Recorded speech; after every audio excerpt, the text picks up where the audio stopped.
The day an HOA woman tried to invoice me for the air above my own house was the day I realized insanity does not need permission, it only needs a clipboard, a fake badge, and enough confidence to knock on your door. She stood there smiling like she had just discovered gravity, waving a printed notice that claimed I owed money for something I could not see, could not touch, and did not believe any human could legally own. I laughed at first. That was my mistake.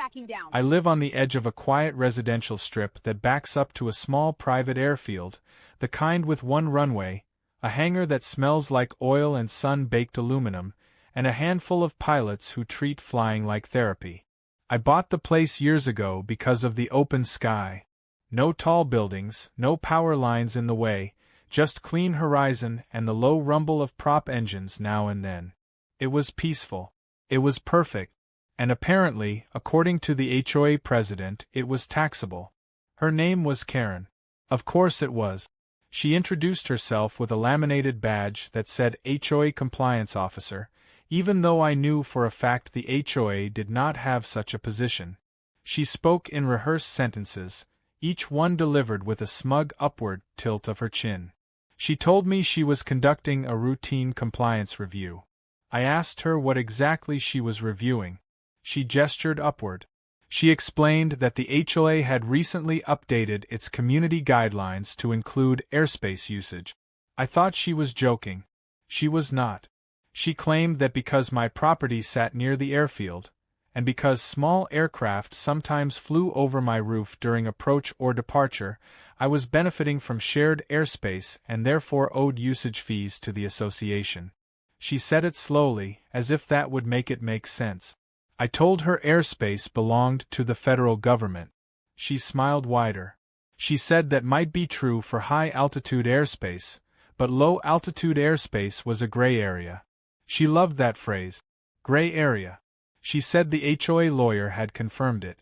I asked to see that confirmation.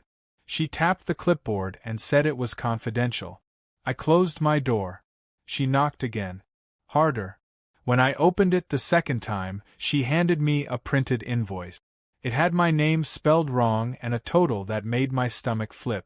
Airspace utilization fee. Retroactive charges included.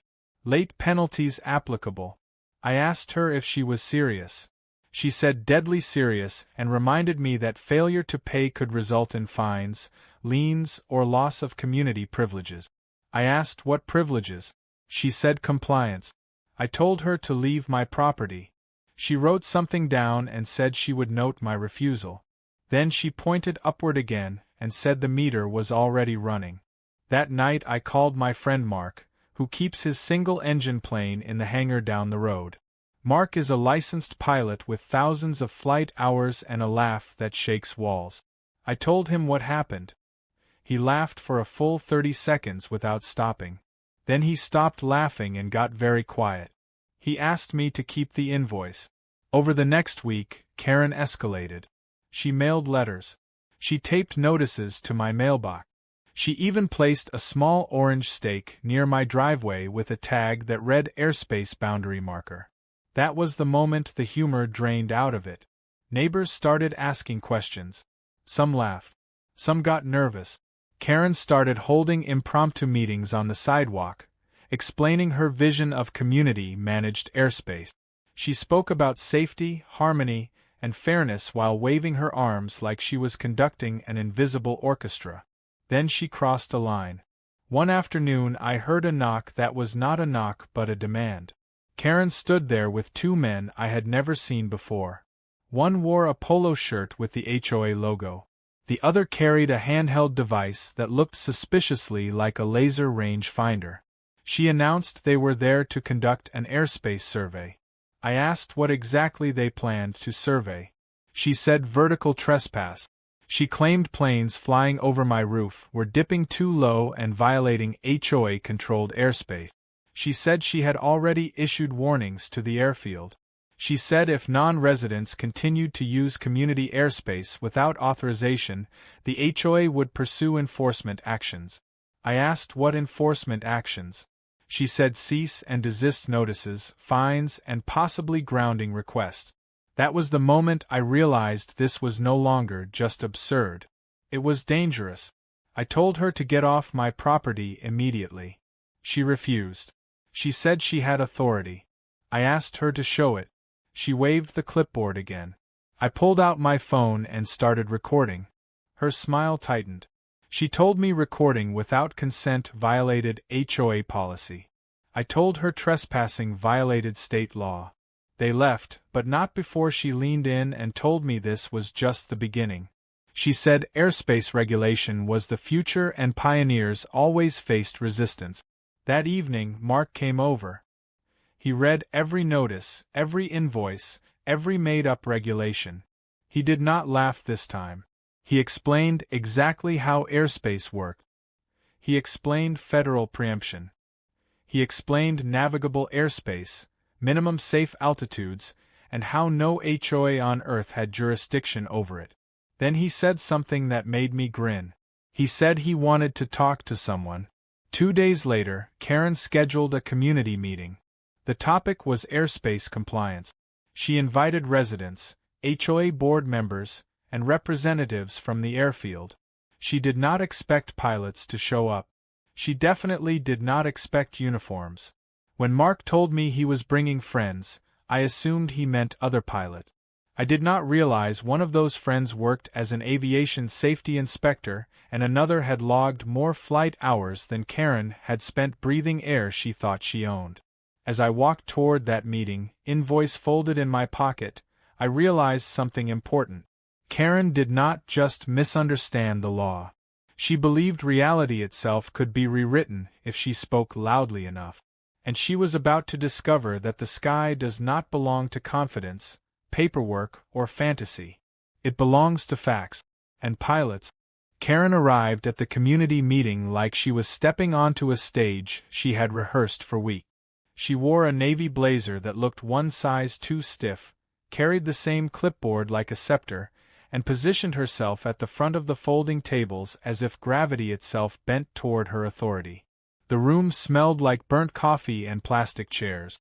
Neighbors filtered in with confused expressions, some curious, some already annoyed. I sat near the back, quiet, invoice still folded in my pocket, watching her scan the room with the confidence of someone who believed the ending was already written. She opened the meeting by thanking everyone for attending such an important discussion about safety and shared resources. That phrase again. Shared resources. She clicked a remote and a projector flickered on, throwing a crooked slide onto the wall. It showed a cartoonish diagram of houses with dotted lines rising into the sky. Above them, a shaded block labeled HOA managed airspace. A few people laughed. Karen did not. She explained that increased air traffic posed risk, noise, liability, property values. She said the HOA had a responsibility to protect residents from unregulated aerial activity. She said fees were not punishment but participation. I raised my hand. She ignored it. She talked about fairness and control and how progress always upset people who refused to adapt. Then she said my name. She gestured toward me and explained that one homeowner had already refused to comply. She said refusal did not exempt anyone from responsibility. Eyes turned toward me. Some sympathetic. Some irritated that this had anything to do with them. I stood up anyway. I asked her to explain, clearly, what legal authority the HOA had over navigable airspace. The room went quiet. Karen smiled like she had been waiting for that question. She said the HOA lawyer had assured her they were operating within a legal gray area. She said until challenged in court, policy stood. She said if people wanted to avoid conflict, compliance was the simplest solution. That was when the door opened. Mark walked in first, calm and relaxed, wearing his pilot jacket like it was just another Tuesday. Behind him came 2 men and a woman I did not recognize. They did not look like angry neighbors or bored homeowners. They looked official without trying to. One of them carried a slim folder. Another wore a pin I recognized from the FAA website Mark had shown me the night before. Karen paused mid-sentence. Her smile flickered, then reset. She asked who they were. Mark spoke before anyone else could. He said they were guests. He said they were here because Airspace had been mentioned. He said when people start charging fees for something governed by federal law, professionals tend to get curious. Karen's tone sharpened. She said only residents and HOA representatives were permitted to speak. The woman with the pin stepped forward and introduced herself calmly. She said she worked in aviation safety oversight. She said she was there in an observational capacity. She did not raise her voice. She did not smile. She did not need to. Karen tried to recover.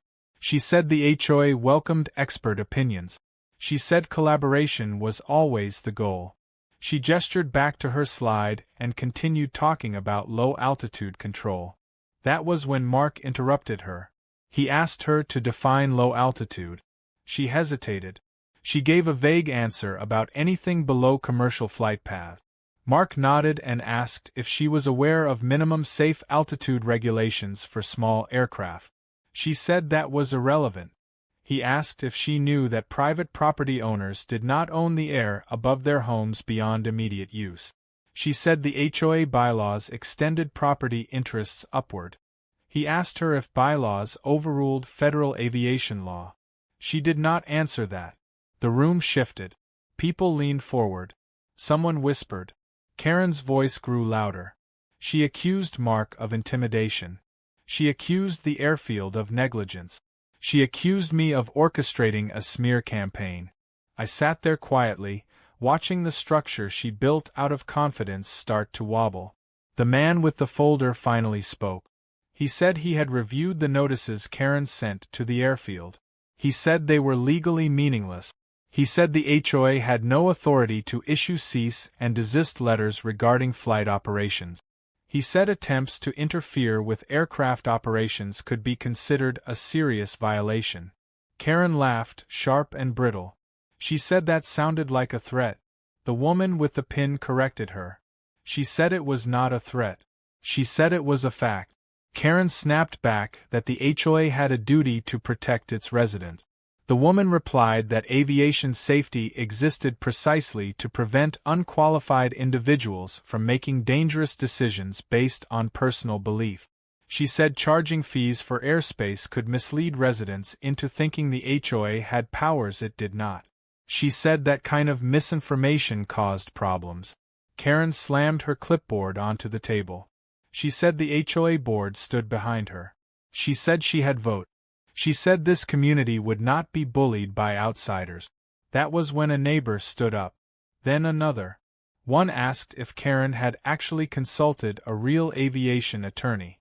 Another asked why invoices were being issued without a vote. Someone else asked if liens could really be placed over imaginary space. Karen tried to answer them all at once. Her words tangled. Her authority thinned. I finally stood up again. I told the room that I did not enjoy being the center of this. I told them I loved living here. I told them I believed rules mattered when they made sense and protected people. Then I held up the invoice. I asked if anyone else had received one. No hands went up. I asked Karen why I was the first. She said pilot traffic passed over my house most frequently. Mark cleared his throat. He said that was because the approach path predated the HOA by decade. He said moving it was not an option. He said pretending otherwise was dangerous. Karen looked around and realized something too late. This was no longer her meeting. This was a reckoning. She gathered her papers and announced the meeting was adjourned. People ignored her. Conversations erupted. Questions flew. Karen pushed past Mark and the inspectors and left the room with her jaw clenched so tight it looked painful. As the crowd thinned, the woman with the pin approached me. She said quietly that if Karen continued this behavior, there would be consequences. She said interfering with flight operations was not a joke. She said documenting everything was smart. Mark clapped me on the shoulder and grinned. He said that was just the opening act. I watched the door Karen had stormed through and felt something settle in my chest. She had not backed down. She had retreated. And people like her never retreat without planning the next move. Karen did not disappear after that meeting. She multiplied. The first sign was a notice taped to the community bulletin board the next morning, printed in bold letters and laminated like a warning label. It announced the formation of an Airspace Oversight Committee. Chairperson listed as Karen. Emergency authority cited. No vote mentioned. No board signatures. Just her name and that same confident tone that assumed reality would fall in line if it was formatted correctly. By noon, the airfield manager called me. His voice was tight in a way I had never heard before. He said Karen had emailed every address she could find. She accused pilots of reckless descent. She accused the airfield of violating community safety agreements that did not exist. She attached screenshots of her cartoon diagram like it was evidence. She demanded immediate compliance or she would escalate to higher authorities. The irony was painful. She thought she was the authority. That afternoon she showed up again. This time she did not knock. She stood on the sidewalk just off my driveway with a bright yellow vest and a handheld radio clipped to her chest like cosplay. 2 orange cones sat near the edge of the road. Not blocking anything yet. Just close enough to be a message. She told me she was conducting a visual safety assessment. She told me she had received complaints. She told me she was documenting repeated overflight violations. I asked who complained. She said concerned resident. I asked for names. She said privacy rules applied. She loved rules when they served her. A single-engine plane passed overhead, low but perfectly legal, its shadow gliding across the asphalt like a reminder of how small she was. Karen flinched and started speaking into her radio, reporting the aircraft like it had just robbed a bank. I watched her describe altitude and direction with complete confidence and absolutely no understanding of what she was saying. That was when I noticed the camera. She had set up a tripod across the street, angled upward, recording the sky. A handwritten label taped to it read HOA Airspace Monitoring Unit.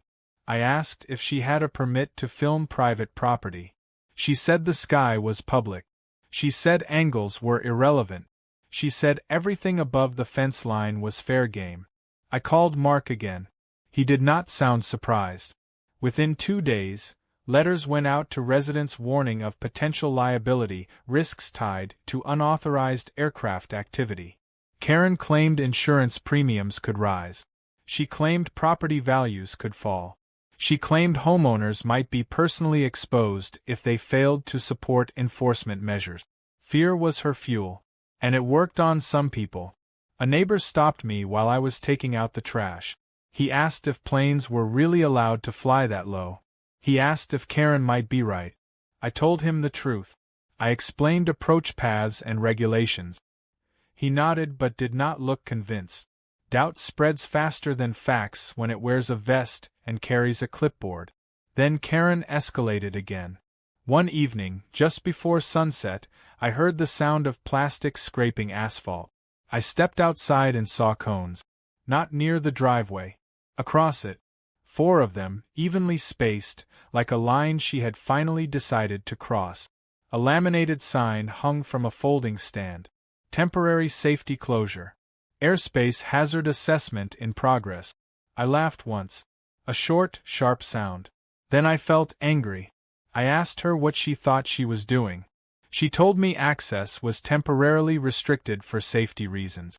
She told me she had authority under emergency provisions. I asked her what emergency. She pointed upward again and said risk was ongoing. I told her to move the cones. She refused. She said if I interfered, she would document non-compliance. She said fines would escalate. She said enforcement would follow. I pulled out my phone and started recording. Again. She noticed this time. She squared her shoulders and spoke louder, addressing the camera like it was a jury. She said she was acting in the best interest of the community. She said reckless homeowners endangered everyone. She said she would not be intimidated. A car approached from down the street. Karen waved it to a stop, explaining the closure. The driver looked confused, then annoyed, then suspicious. He asked who authorized this. Karen pointed at her vest. He shook his head and reversed slowly, like he was backing away from something unstable. That night, Mark came over with someone else. A man named Tom who had flown military transports before retiring into quiet civilian route. He listened while I explained everything. He did not interrupt. When I finished, he said one sentence. "She is going to get someone hurt." The next morning proved him right. A student pilot on final approach aborted his descent when he saw movement near the approach path. Karen and her committee, which was really just her and one confused board member, had placed reflective markers near the fence line. She called them visual warnings. The pilot saw unexpected ground signals and pulled up hard, narrowly avoiding a dangerous maneuver close to stall speed. The airfield shut down operations for an hour. That was the moment the tone changed. Phones rang. Emails flew. The woman with the pin from the meeting called me directly. Her voice was calm but clipped. She asked me to send every photo, every video, every notice. She asked me if Karen had physically obstructed access. I said yes. She asked if aircraft operations had been affected. I said yes. She paused. Then she said thank you. Karen did not know any of this yet. She was still operating in her bubble of self-appointed power, still believing escalation meant control. That afternoon she sent a final notice to the community. Emergency enforcement measures would continue until compliance was achieved. She warned of fines. She warned of consequences. She ended it with a line that made my jaw tighten. Non-cooperation will be treated as willful endangerment. Mark read it and smiled in a way that made me uneasy. He said she had just crossed from absurd into actionable. He said the fantasy was about to meet paperwork that actually mattered. As the sun set and another plane passed safely overhead, I realized Karen had spent so long pointing at the sky that she never noticed what was happening on the ground. She thought she was building authority. What she was really building was a case. The letter arrived on a Wednesday morning, slipped under my door like a threat that did not want to be seen. It was thicker than the others and stamped with language Karen clearly believed made it official. Notice of non-compliance. Emergency assessment findings. Immediate corrective action required. She had learned that stacking words made her feel powerful, even when none of them meant anything. This time she was not just charging fees. She was ordering changes. She demanded I install visual obstruction markers on my roof. Bright reflective panels. She claimed they would alert pilots to community-controlled zones. She demanded I sign an acknowledgement accepting shared liability for future overflights. She gave me 72 hours. She ended the notice with a warning that refusal would trigger enforcement proceedings. I read it twice. Then I laughed. Then I stopped laughing. Because the next page was worse. She had attached a draft agreement. It claimed homeowners consented to HOA oversight of airspace-related activities. It referenced fines, access restrictions, and cooperation with monitoring efforts. It used legal language, just clean enough to scare people who did not know better. And at the bottom, she had already typed my name. I called Mark. He came over with Tom and another pilot named Elena who flew medevac helicopters. They spread the papers out on my kitchen table like evidence from a crime scene. Elena read quietly, her jaw tightening with every paragraph. When she finished, she said something that made the room go silent. If someone had put those markers on a roof during one of my night approaches, it could have killed someone. That was when fear finally cut through the absurdity. Not fear of Karen. Fear of consequences. That afternoon Karen escalated in person. She arrived with a county code enforcement officer. At least, that is what she claimed he was. The man stood awkwardly at the end of my driveway while Karen did all the talking. She said she had filed a safety complaint. She said she had authority to request inspections. She said refusal would be documented. The man avoided eye contact and shifted his weight like he wanted to be anywhere else. I asked him directly who he worked for. He hesitated. He said he was contracted to review safety concerns. I asked which department. He said community services. Karen jumped in and said introductions were unnecessary. I asked to see identification. Karen snapped that I was obstructing an official process. I repeated the request. The man finally produced a badge. It was real. But it was not what Karen implied. He was not there to enforce anything. He was there to observe. When I explained what had been happening, his expression changed. He asked Karen if she had placed ground markers near an active approach path. She said yes proudly. She said it demonstrated proactive governance. He asked if she had coordinated with aviation authorities. She said the HOA was not required to. He took note. Karen noticed and bristled. She accused me of manipulating the situation. She accused pilots of exaggeration. She accused everyone except herself.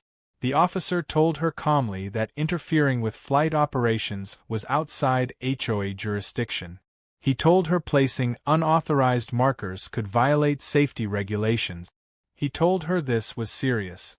She waved him off. She said the HOA would handle it internally. She said external interference was unwelcome. She said she had documentation proving necessity. She tried to hand him her clipboard. He did not take it. That evening, the airfield received a formal notice from a federal office. Temporary monitoring. Compliance review. Investigation initiated. It was written in the kind of language that does not argue. Karen responded by doubling down. She emailed residents warning them of government overreach. She framed the investigation as retaliation for standing up for community right. She urged unity. She urged trust. She urged people to stop talking to outsiders. Some believed her. Most did not. The next morning, a white SUV with official markings parked near the airfield. Then another. Inspectors walked the perimeter. They spoke to pilots. They took photos of Karen's markers and cones. They asked questions she could not answer. She tried to intervene. She told them they needed HOA approval. She told them this was private community space. One of them listened politely. Then he told her federal authority did not require HOA consent. She raised her voice. She demanded names. She demanded paperwork. She demanded respect. They handed her a card. I watched from a distance as she read it. Her posture changed. Just slightly. The clipboard dipped. The vest did not look as impressive anymore. That afternoon, Mark received a call. He put it on speaker so I could hear. The voice on the other end thanked him for reporting the situation. The voice said the matter was being handled. The voice said any further interference would carry consequences. Karen still did not stop. She sent one last message to the community that night. She claimed she was being targeted. She claimed this was proof she was right. She claimed backing down would set a dangerous precedent. But the language had changed. The certainty was gone. In its place was defensiveness. Fear disguised as confidence. As I lay in bed listening to a plane pass overhead, steady and safe, I realized something important. Karen had always believed authority came from pretending long enough that no one would challenge her. Now she was being challenged by people who did not pretend. And she was running out of places to point her finger except at the sky, which had never listened to her in the first place. Karen went quiet for 3 days. No emails. No notices. No cones. No clipboard patrols. The silence felt wrong, like the moment after a storm when the air still vibrates. Neighbors noticed it too. People started whispering again, this time with relief instead of fear.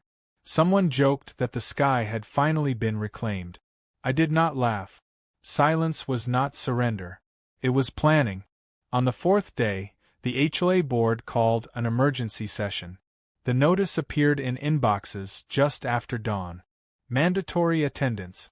Critical governance matters. Community safety vote. The language was neutral, but the timing was not. Karen had waited just long enough for people to think the problem was fading. Then she pulled them back in. I went. The meeting room was packed. Board members sat stiffly at the front, eyes darting between papers and each other. Karen sat among them this time instead of standing. That alone told me something had shifted. She did not wear the vest. She wore a dark suit. The clipboard was gone. In its place was a thick binder. She opened by thanking the board for their courage. She said difficult decisions required strong leadership. She said outside pressure had attempted to undermine community autonomy. She said tonight was about reclaiming control. Then she unveiled her next move. She proposed an amendment. Not a policy. An amendment to the HOA bylaws. It would formalize an airspace compliance authority within the association. It would authorize fees, monitoring, enforcement coordination, and emergency measures. It would require homeowner cooperation. It would protect board members from personal liability. It would retroactively validate actions already taken. She framed it as defensive. She framed it as necessary. She framed it as the only way forward. The room reacted immediately. Some people murmured in agreement. Others shook their heads. One board member asked if legal counsel had reviewed the amendment. Karen said yes. She did not say who. Another asked if federal aviation law had been considered. She said that was beyond the HOA's scope.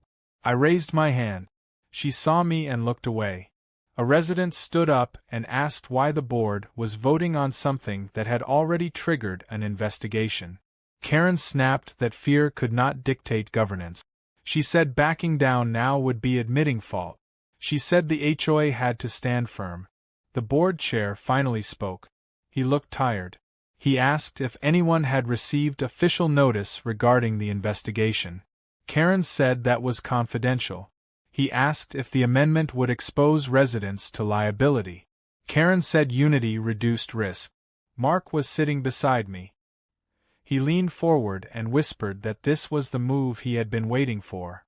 He told me to let it happen. The board opened the floor for comment. That was when Elena stood up. She introduced herself calmly. She said she was a medevac pilot. She said she flew night operations over residential areas. She said unexpected markers and unauthorized ground signals could cause fatal errors. She said she had seen it happen. She said people died. The room went quiet. Karen accused her of emotional manipulation. Elena did not react. She said facts did not need emotion. She said pilots trusted that the ground would not lie to them. Another pilot spoke. Then another. One explained approach paths. One explained minimum altitude. One explained federal oversight. None of them raised their voices. None of them attacked. They simply explained. Karen tried to regain control. She accused them of colluding. She accused them of threatening property values. She accused them of ignoring community concerns. Then someone else stood up. It was a homeowner who had been on Karen's side early on. He said he supported safety. He said he believed her at first. Then he said he had called his insurance company. He said they told him any HOA interference with aviation could void coverage. He said he was not willing to risk his house for a fantasy. That word landed hard. Fantasy. The board chair rubbed his temples. He asked for a recess. The room buzzed with conversation. Karen sat rigid, flipping through her binder like the right page might still save her. During the break, my phone buzzed.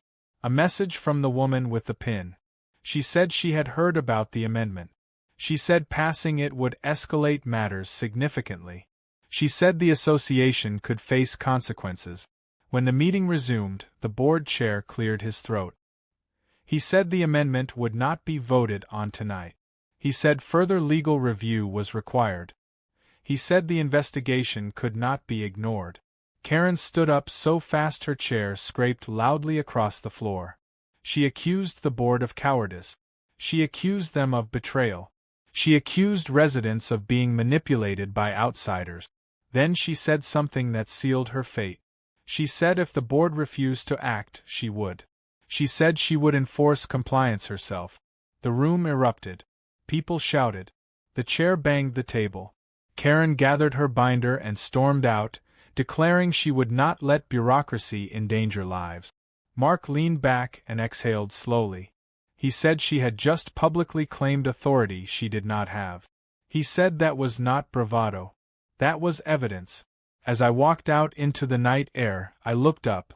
The sky was clear. A plane crossed overhead, steady and safe. Karen had tried to turn air into power. Now she was running out of ground to stand on. And she did not realize the fall was about to be very public. Karen made good on her threat within 48 hours. I woke up to the sound of engines idling outside my house. Not aircraft. Trucks. I looked out the window and felt my stomach drop. 2 pickup trucks were parked near the curb. The HOA logo was magnet to the doors. Karen stood between them, issuing instructions like a general. Behind her were ladders, cones, and a stack of reflective panels wrapped in plastic. She did not knock this time. She walked straight toward my front door with paperwork in hand. I stepped outside before she could reach it. She announced that the HOA was conducting emergency safety modifications. She said the board's delay constituted negligence. She said she was acting under implied authority to prevent harm. She said refusal would be documented as obstruction. I told her to leave my property. She said this was no longer a request. One of the men started unloading ladders. I told him to stop. He hesitated and looked at Karen. She nodded. He kept going. I pulled out my phone and started recording. Karen saw it and smiled. She said documentation protected everyone. She said I was finally cooperating. I called the non-emergency number while standing there. I explained calmly that unauthorized individuals were attempting to alter my property and interfere with aviation safety. The dispatcher asked if anyone was in danger. I looked at the ladders pointed toward my roof and said yes. Karen scoffed. She said law enforcement would side with the HOA. She said they always did. The first patrol car arrived fast. The officer stepped out and took in the scene. Trucks, ladders, cones. A woman in a suit pointing at a house like it owed her money. Karen rushed to him and launched into her explanation. Emergency authority. Safety risk. Community mandate. The officer listened quietly.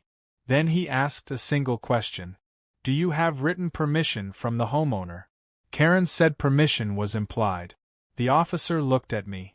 I said absolutely not. The second patrol car arrived. Then a third. Things shifted. The officer asked Karen to step aside. She refused. She said she was acting in the interest of public safety. She said delaying action could result in fatalities. She said officers would be personally responsible. That was when a fourth vehicle pulled up. It was not a patrol car. It was a government sedan. 2 people stepped out. One of them I recognized immediately. The woman with the pin. She walked over calmly and introduced herself to the officers. She showed credentials. She gestured toward the ladders and reflective panels. She asked who authorized the installation. Karen tried to speak. The woman did not acknowledge her. She asked again. No one answered. She turned to Karen then.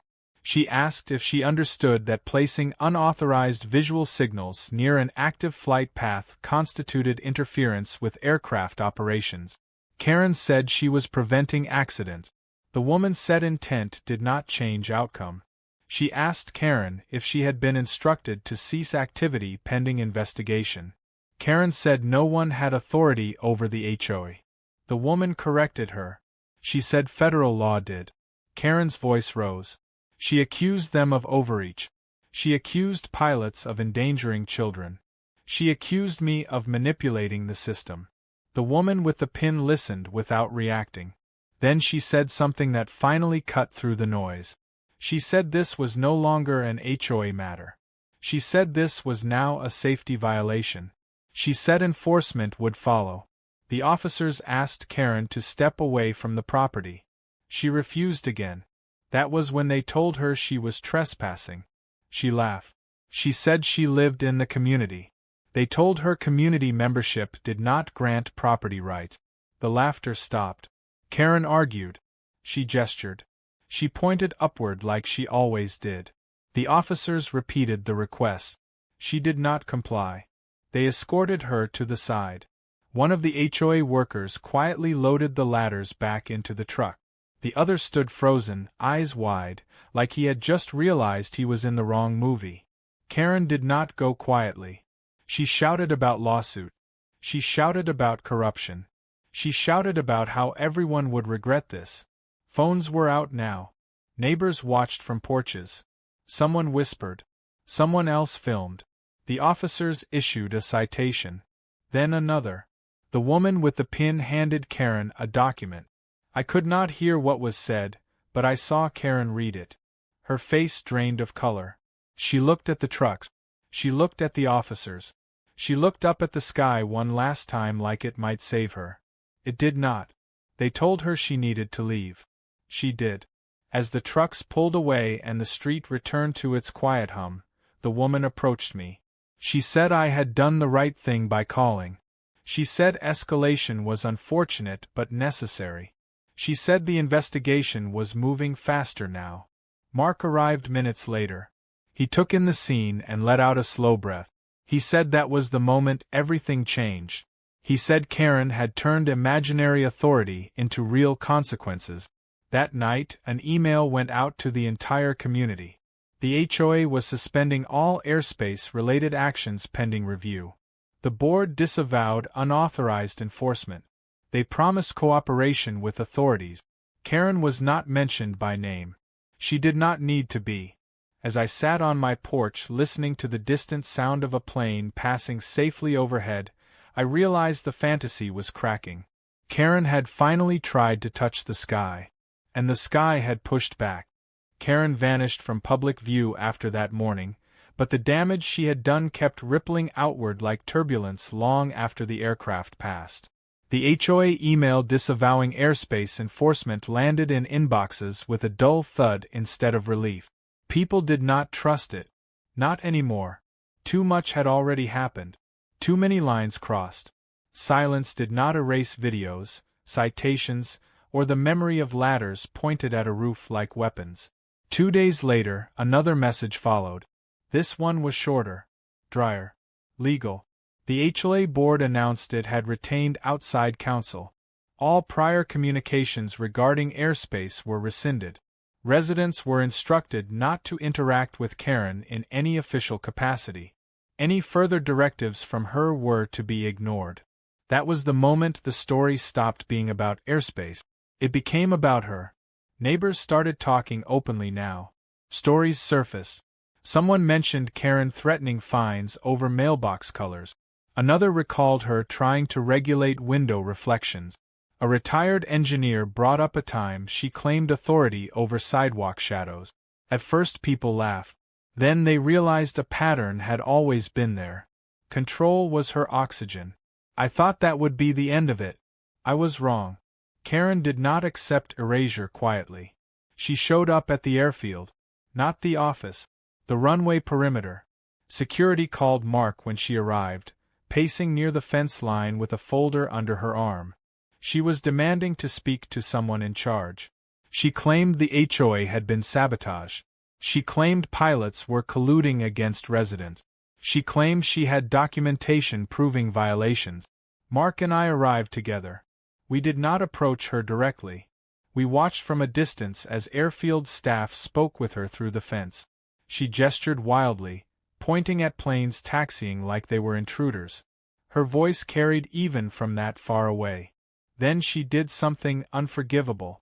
She stepped past the marked boundary. Security moved fast. They ordered her back. She refused.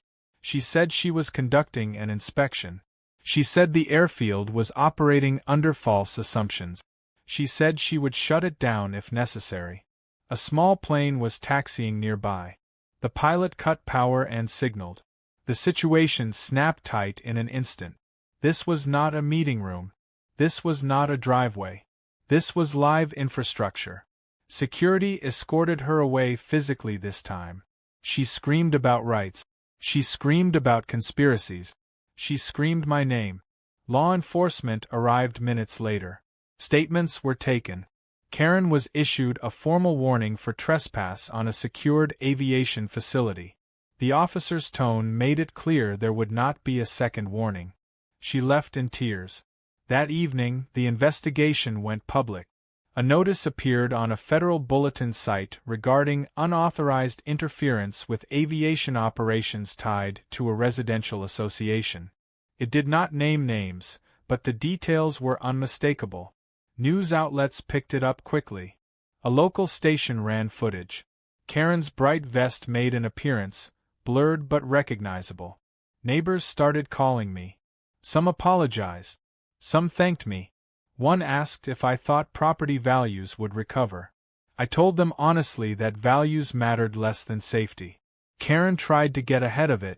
She sent a mass email from her personal account. She claimed she was being scapegoated. She claimed misogyny. She claimed pilots were silencing community voices. She claimed I was obsessed with her. No one replied. The HOA board removed her from all committees that night. They followed up with a formal suspension pending review of conduct. They cited reputational harm. They cited legal exposure. They cited breach of trust. When the email went out, Mark texted me one word: done. But Karen still had one card left. The next morning, I was served papers.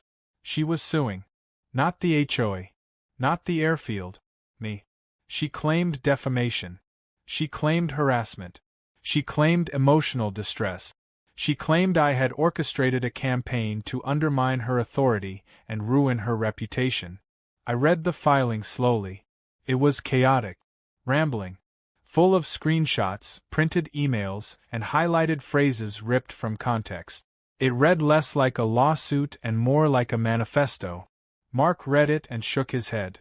He said this was desperation. He said it would not survive first contact with reality. Still, it was real now. Real paperwork. Real court. A week later, we were in a hearing room. Karen sat across from me, smaller than she had ever looked. No vest. No binder. Just a stack of papers clutched too tightly. She glared at me like I had stolen something precious. The judge listened patiently. Asked questions. Read silently. Karen spoke too much. She explained her vision again. Community safety. Shared airspace. Moral authority. She pointed upward once, out of habit, then stopped when she realized where she was. The judge asked her a simple question. On what legal basis did you claim authority over airspace? Karen hesitated. She talked about bylaws. She talked about gray areas. She talked about intent. The judge stopped her. He said intent did not create jurisdiction. He dismissed the case.